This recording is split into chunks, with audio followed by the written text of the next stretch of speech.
Okay, now we're going to try and look at some chess puzzles. See what we can do. See what we can figure out in one of these deals. So we're going to try and figure out what we can take advantage of.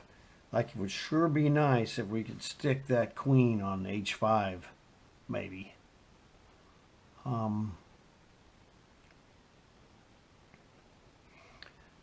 One of the things that just, comes to mind instantly is something like knight to e4, threatening with attack on the queen. Wow, that looks actually really good. Queen to e4 check would be interesting because it forks a knight, but the knight is defended by the queen, so I don't think that's really the right move. But that knight to e4 looks really devastating because look what happens after we put the knight on e4. We get to there with the free tempo hitting the queen, so he's got to move his queen or lose it. Well, he's not going to lose it. So he's got to... The problem is, okay, knight goes to e4, threatens the queen, but it also threatens to go knight to g5 check, which forks the king and the bishop. So since black is a good player, we have to assume he makes the right move. So knight to e4, black should probably play queen to f5. Oh, yes. This is how you get him. Actually, both of those moves that we just discussed are the way to do it. And here's the deal. I see it now. Watch this. Check. Eat this guy here. Wait a second. Let me double check this and make sure I'm not going crazy. Yes, I've got him. If he played queen takes h3, queen to g5 check is going to devastate him. That's why he had to move the rook out of the way, because queen takes h3, queen to g5 check, and then after he goes to king to h7, he's in bad trouble, man. He's in really bad trouble. So we got him here. Queen to g5 check. Goodbye queen. Easy win. He plays queen takes queen. We go knight takes queen. And you're just losing. What? 1, 2, 3, 4. 3 pawns down. Black loses these 3 pawns down. So that was pretty good. So this is kind of hopefully helping for you to look at these puzzles and see, how good players go about solving puzzles, which is how you become a good player, is learning these things one way or the other. Learning it by doing it and succeeding, or learning it by trying to do it and failing, but learning why you failed. Okay, so here's another one. All right, now, white has got some kind of crazy attack. He's trying to checkmate us, that jerk. Now, he's also threatening, if we do something weird, he might even be able to throw knight to g6 check with a pin on that f-pawn. I mean, the knight guards it right now, but these are things you got to look at. So we could check him. We could check him with a queen or with a rook.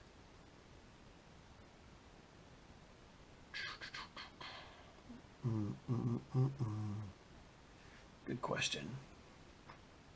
Hard to say. I mean, we could do something like f6, which threatens to do nothing. f6, you're not threatening to take the knight because that pawn is pinned. So f6 generally, to me, looks like it doesn't even matter. So that would be an incorrect move. And obviously, knight to g6 loses to knight takes g6 check because of the pin we talked about. So we can't play knight to g6 either. I don't know. Well, that could be interesting. Maybe. If we check him with the rook on d1, then queen to c5 is also check. Might be of some value, depending on what happens.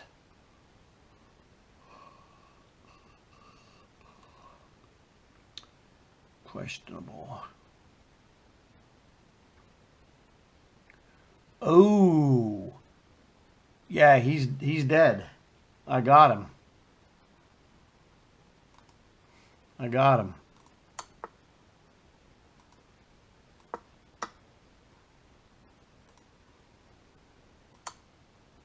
Doink. Victory is mine. All right, that was a good one. Let's go back and look at this one more time. Queen check. I had mentioned that early. Queen check. He can't play rook to e1. That's a free rook, so we would just take queen takes e1. So if he plays queen to f1, we don't trade queens. We go rook to d1, and we're going to win his queen for a rook, because he'd be forced to play rook to f2 to defend the queen. So that's why his king is forced to move there, and that's why I said, well, his king is forced to move there. He only had one good move, and that was it. And then I realized that we guarded f4, so rook f4 and game over. All right, let's try another one. Oh, that's tasty. It's like he's moving into it. If you've heard of castling into it, he's just like moving into it is like moving into a tactic, which in this case would be knight to g5 check. He can't take the knight. Even if he wanted to take it, the pawn is pinned, and if he takes with the queen, rook takes queen, and you lose. So it looks to me on the top of the deal, knight g5 check wins an exchange. So what else is going on here? Basically, material is even. 3, 4, 5, 6. 1, 2, 3. Well, we're down 2 pawns. So we're going to win an exchange. Bang, bang, take. It's okay, I guess.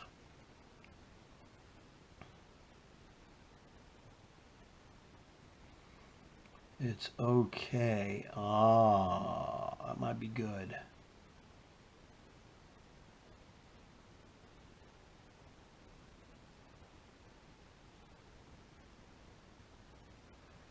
Well, that's a good question.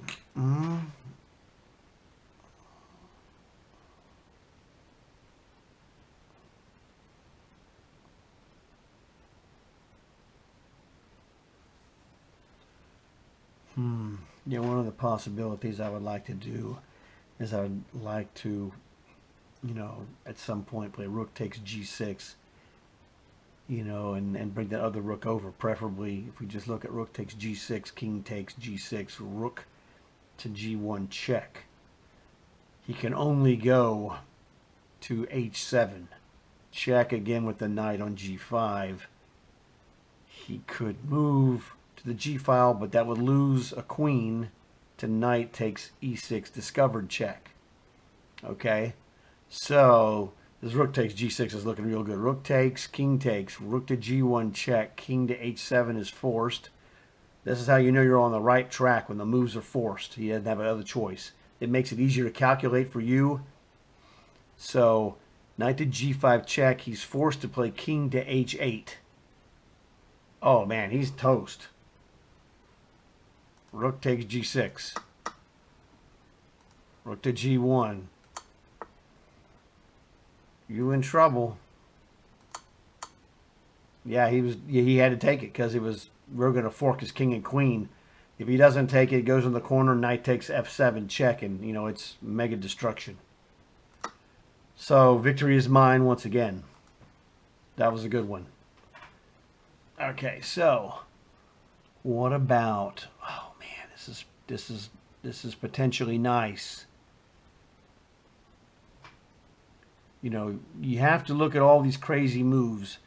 Like the last move we looked at on the last puzzle was rook takes g6. Sacrificing the exchange with a gain of time, because we could come back rook to g1 check. Well, this is the same idea. Rook takes d5. Pawn takes, queen takes check. Where does he go? It looks real bad. Rook takes knight. Pawn takes, queen takes check, king to h8 is forced. He could play bishop to e6, but he would just lose a bishop and then go to the corner. So just go to the corner. Knight to f7 check. Rook takes, queen takes, and then you've won a pawn. But his d6 bishop is still in trouble. This looks to me like the winner. Rook takes d5. Queen takes. Knight to f7, check. Rook takes. Queen takes. Man, that bishop is looking at h6 as well. Oh, that's not it. My bad. Oh well. Got too jumpy. Oh, knight takes d6, idiot. Got greedy. When you get greedy, you make mistakes. This is the killer. Because the threat here, if he plays h takes g5, knight to f7 check, and if the rook captures, you take his queen. So, oops. It happens to the best of us. This is why it's important to, learn why you made the mistake so that you don't repeat it. You're going to get stronger. I'm not getting any points for getting this, but I learned something. And that's the thing. Okay, this is interesting. Oh. Yeah, this one's fair. It looks fairly basic. You always have to look at these crazy moves. Bishop takes b4. Rook takes d2. Queen takes a5. But what happens if we play rook takes d2, if the queen takes my queen, well then a takes b6, and then I won a bishop for nothing. So rook takes d2, queen takes d2, the rook. Then I get in with bishop takes b4, skewering, forking the queen and the rook. So this looks like a winner. Rook takes d2.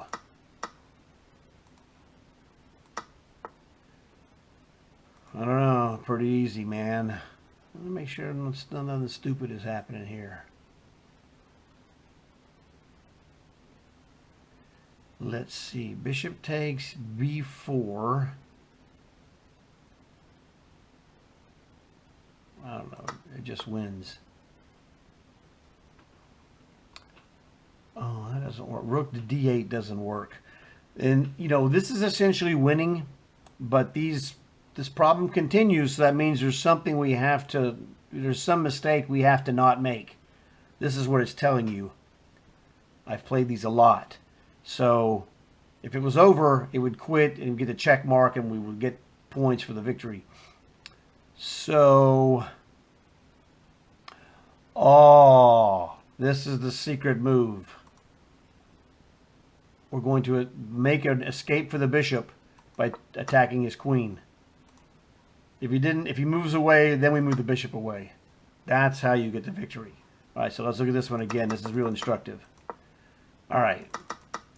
This is the classic exchange sacrifice to switch the pieces, the vulnerability of the target piece on d2, the bishop. We're going to transform that into a queen, which is vulnerable to the bishop. The bishop is not vulnerable to a bishop because of the same value. But the queen's worth a lot more, so there's a vulnerability. So we do this again. Bingo. Bishop takes b4, forking those two pieces. Bishop takes rook. He attacks. Here's the double exclamation. Queen to d8, double exclamation. If he moves away, bishop retreats to c7 or b6. He takes it, bishop takes, and you just pocketed a bishop for nothing. That's my kind of, hey, you have my other videos, man. I'm the kind of guy that'll take your bishop for free. And there's nothing wrong with that. All right, fantastic. Well, we missed one. So out of 5, we got 4. That was pretty fantastic. Wouldn't you agree? I'm sure that you would. All right, man, I hope this helped you guys out. So when you work on those problems in the future, you'll be able to do some of what I'm, doing, over time. Hopefully this kind of pattern was going to help you. So fantastic. Thanks a lot for checking it out, and hopefully I'll see you in the next one.